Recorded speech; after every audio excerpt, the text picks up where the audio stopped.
Hey Reddit, I never thought I'd be posting here, but here we are. I'm a 34-year-old guy, married for 8 years to a woman I thought I knew completely. For the first 6 years, things were decent, nothing extraordinary, but steady. We had our ups and downs like everyone else. But in the last year or so, I started noticing things that just felt off. It wasn't one big red flag at first, just little stuff. She'd suddenly be too busy to talk, spending extra time on her phone, coming home later from work events she never really told me about. And I noticed she'd get defensive over the smallest questions about her day. I kept telling myself I was overthinking, but deep down, something didn't feel right. And, well, I should have listened to that gut feeling. So, it all came to a head last month. I was at home. She said she had a late meeting and would be back around 9 p.m. Pretty normal at this point, or so I thought. I was bored and decided to grab my laptop and check something. I won't lie, curiosity got the better of me. I opened her tablet to play a game she sometimes left logged in. Yeah, I know, bad idea. That's when I saw it, a thread in her messaging app with some guy. Not flirty at first glance, at least. That's what I thought, but then I scrolled further, and there it was. The screenshots of their lunches, her saying "I wish you were mine," and, of course, the explicit stuff.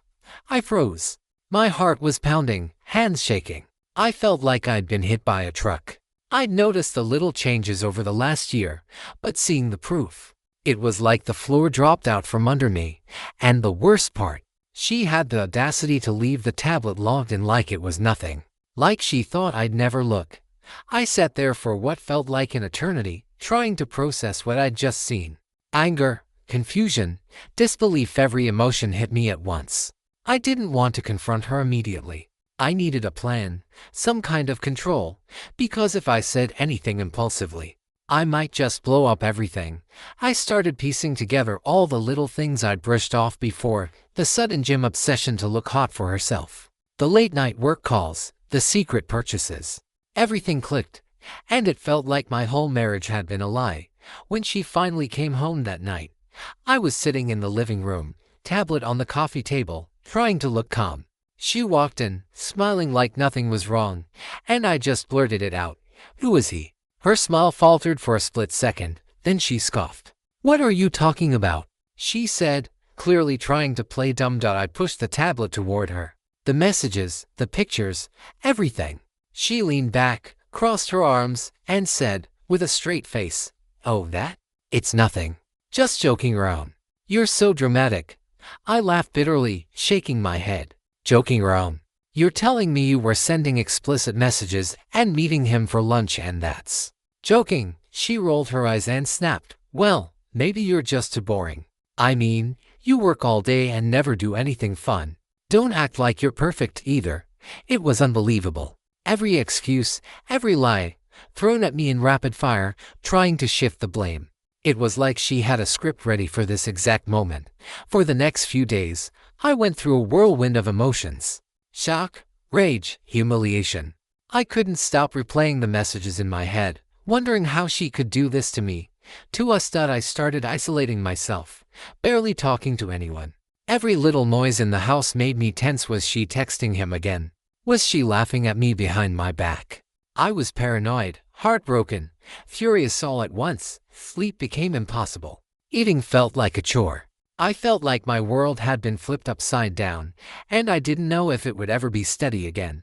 After the initial shock and rage faded a little, a crushing wave of sadness hit me. It wasn't just anger at her, it was mourning the version of my life I thought I had.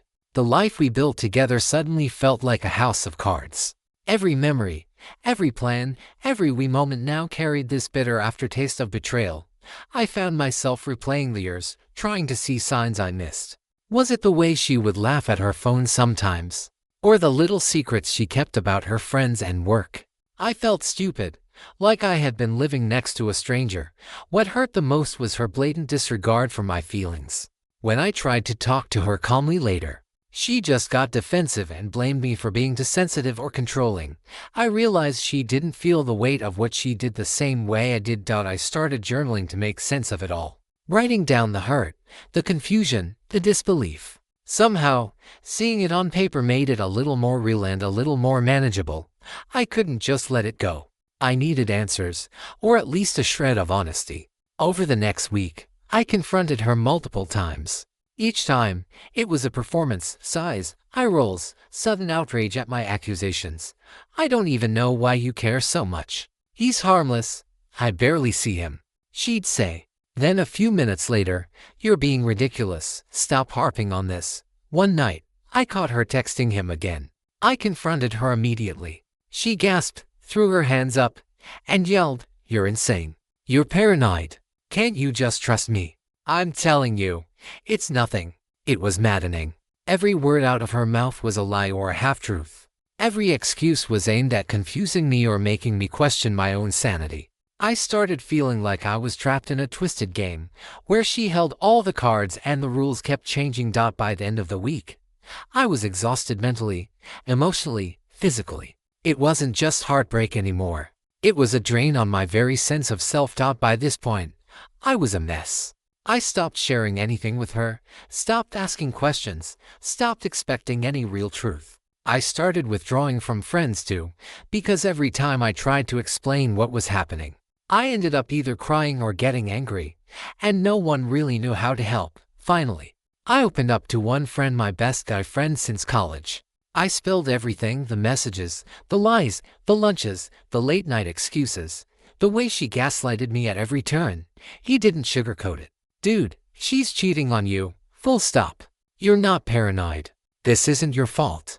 You need to think about what you want to do next." It was the first time someone confirmed what I already knew but was afraid to accept. Part of me wanted to scream, part of me wanted to cry, and part of me felt relief, like finally someone was seeing the situation for what it was. Then, just when I thought I had a handle on my emotions, something happened that completely blindsided me. I was coming home early from work one day, forgot my lunch at the office, and I saw her car parked somewhere it shouldn't have been. I walked in and there he was, sitting on our couch. Both of them froze. My stomach dropped, my hands shook, and I don't even think I said a word at first. She scrambled to explain. "I can explain. He's just a friend, I swear."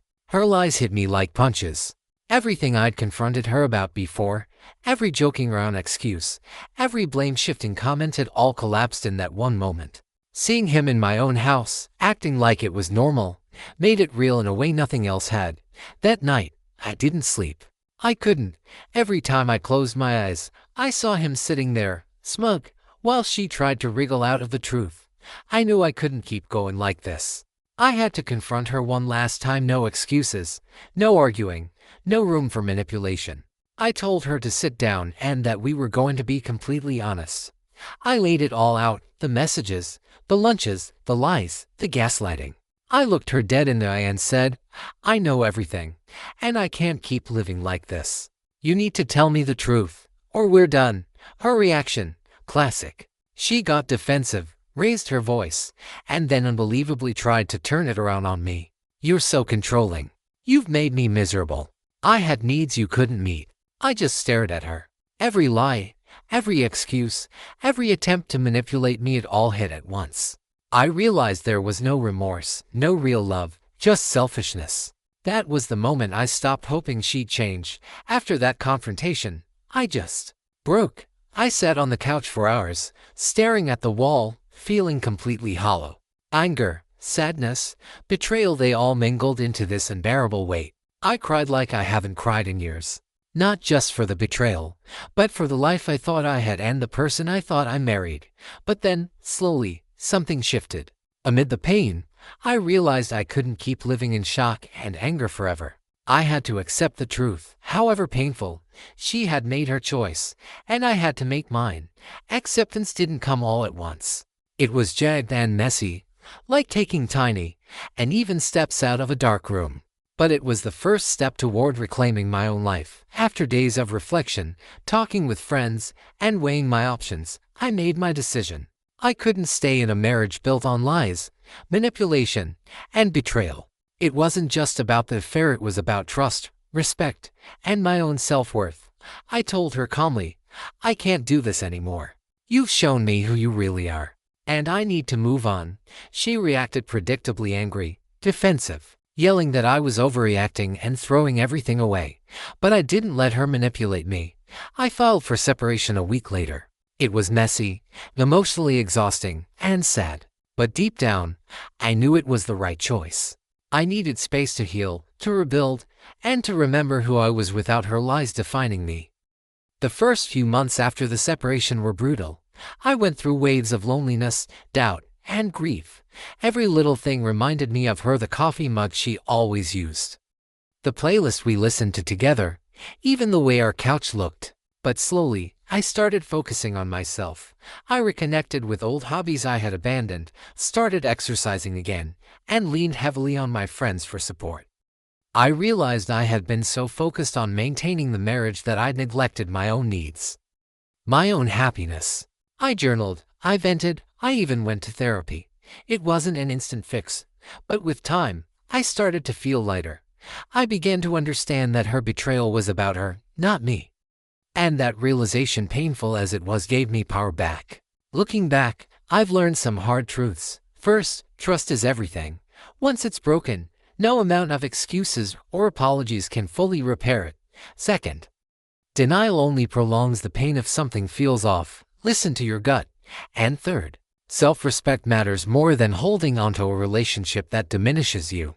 I also learned that people show their true colors in ways you might not notice at first. My wife's lies, manipulation, and excuses were there all along. I just didn't want to see them.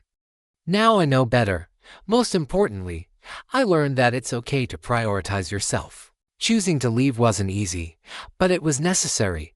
It was a painful act of self-preservation, and I finally feel like I'm reclaiming my life. So here I am, a few months later, slowly putting the pieces of my life back together. I'm not fully over it, and I doubt I ever will be completely, but I've learned to live with the pain without letting it define me. I've learned to trust myself, to set boundaries, and to value honesty above all else. For anyone going through something similar, my advice is simple: trust your instincts. Don't ignore the red flags, and don't settle for excuses or lies. Painful as it is, facing the truth is the only way to move forward.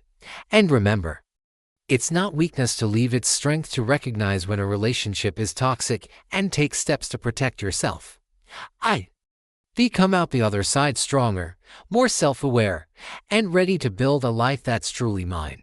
And that, in the end, feels like a small victory worth all the heartache.